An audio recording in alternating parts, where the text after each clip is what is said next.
killed by the people that the state entrusted to take care of them. It's just heartbreaking.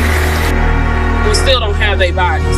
The Bakersfield Police Department, however, will not rest until these boys are brought home. We're grateful that they're off the streets, that they can't hurt any other children. This was a case that was so hard because it was so sad.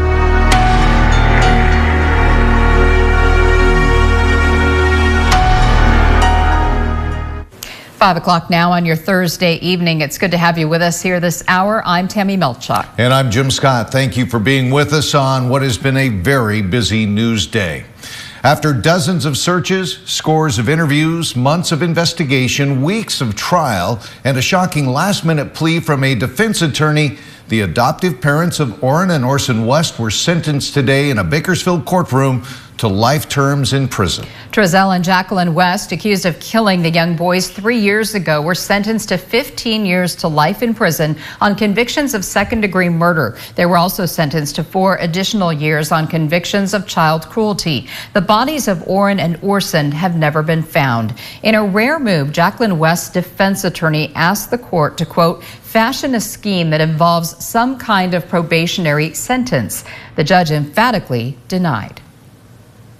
And so I'm not here today to ask the court to set aside their verdict.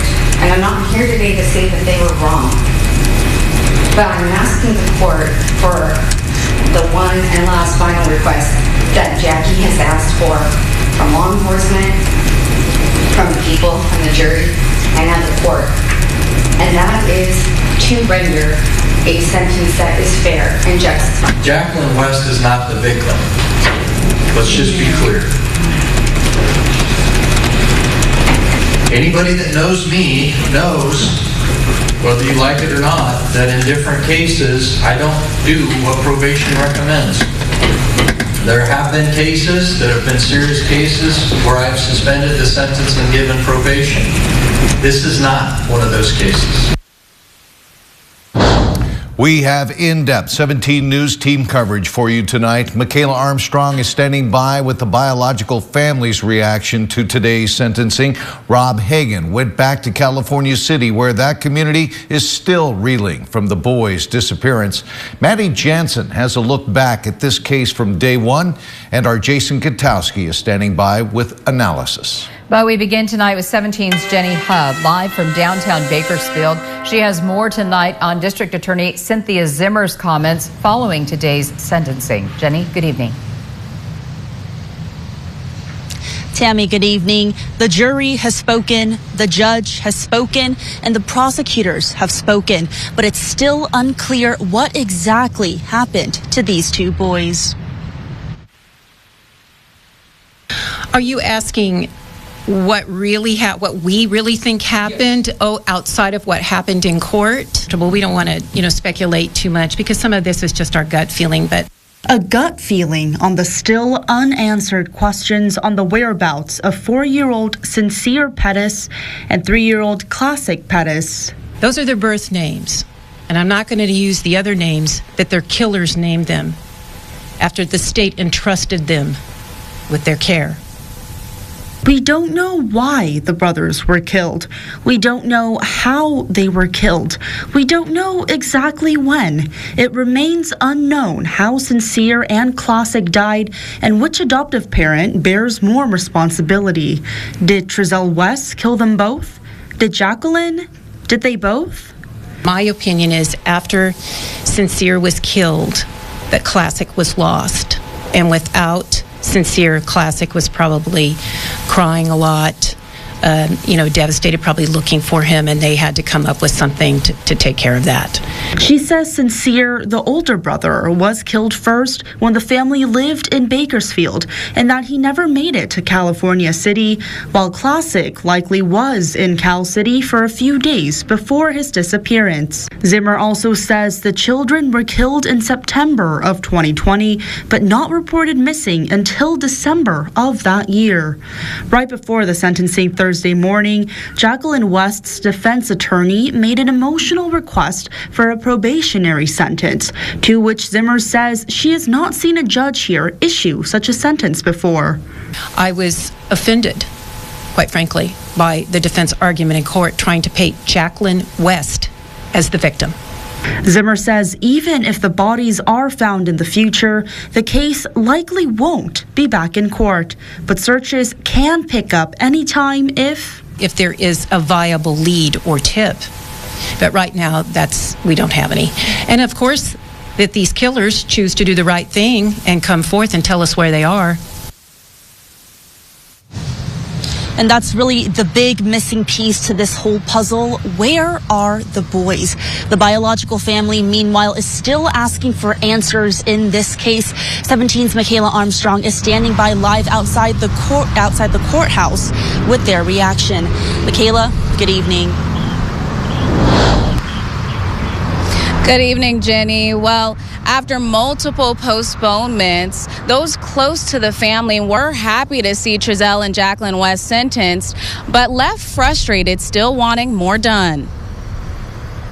Relatives and friends had waited anxiously for the day Jacqueline and Trezell West would be sentenced. They wanted to address the court, but were not able to read their victim impact statements and were disappointed in the dismissal of the counts on which jurors did not reach verdicts on in the death of 3-year-old Orson. There was 2 children. It wasn't just one.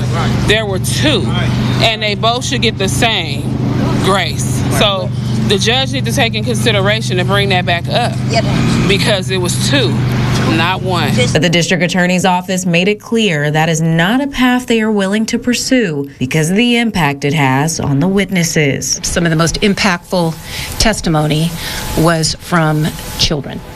It was from the children in the home, and it was very difficult on them, and in essence, they had to testify against their parents.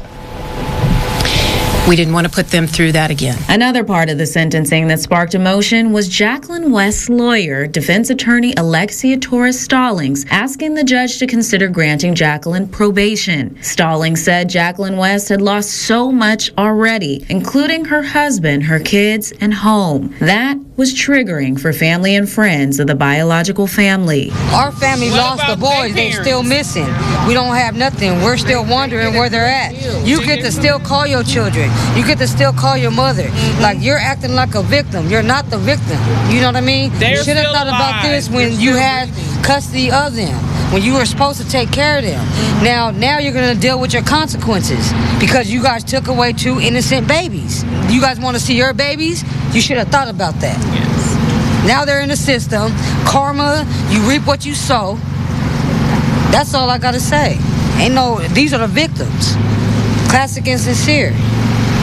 Where are the boys? That's it. Family and friends were adamant about the fact that the sentencing of the couple is not the end. The boys are still missing, and the biological family believes there is more evidence that could lead to them. They hope as the couple serves time, they will step forward and share what they know. And while they sitting in these cages, I pray that they think of these babies, see their faces, and can't get them off their minds until they lead us to the bodies.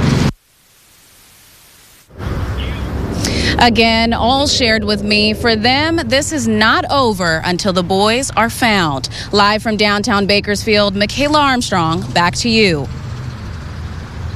All right, Michaela, thank you.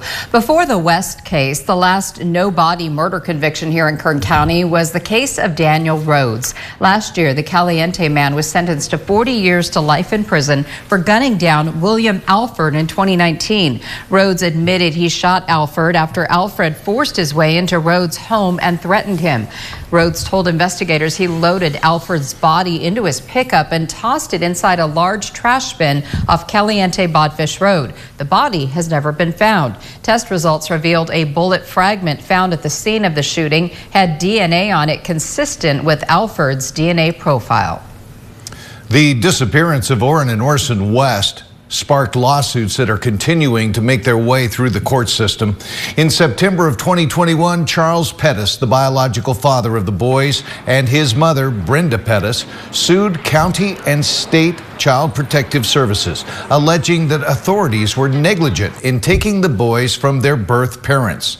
A hearing in that case is scheduled for November. And in June of 2022, Ryan Dean, the biological mother of the boys, and her mother filed a $40 million lawsuit in federal court, naming the State Department of Social Services, Kern County Human Services, and the Wests and others as defendants. A judge over the summer dismissed all defendants except for the Wests. We have much more on the sentencing of Trezell and Jacqueline West on our website, kget.com. Just scan the QR code on your screen for access to web extras, full interviews, a timeline of events, and complete coverage of the trial. Again, it's all there in one place, kget.com.